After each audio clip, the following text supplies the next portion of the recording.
Hi guys, welcome to Chintu cooking channel. నేను మీ చింటూ. ఈరోజు healthy breakfast అండి. పెసర దోశ, చింతపండు పచ్చడి.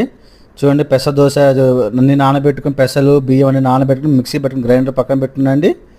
అలాగే ఇప్పుడు మనం చింతపండు పచ్చడి ఎలా చేయాలో చూద్దామండి. ఒక బాండీ పెట్టుకొని దాంట్లోకి ఎండుమిరపకాయలు, ధనియాలు, జీలకర్ర, కరివేపాకు, కొద్దిగా నూనె వేసుకొని బాగా వేయించుకోవాలండి.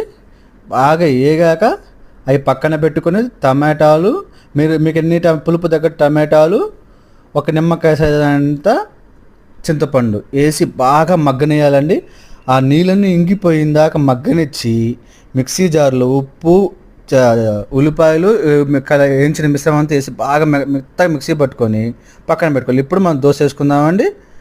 దోశ వేసుకొని దాని మీద జీలకర్ర, క్యారెట్, ఉల్లిపాయ, పచ్చిమిరపకాయ, కొత్తిమీర అన్నీ వేసుకొని కొంచెం నేనైతే నెయ్యి వేసాను, మీరు నూనె కూడా వేసుకోవచ్చు.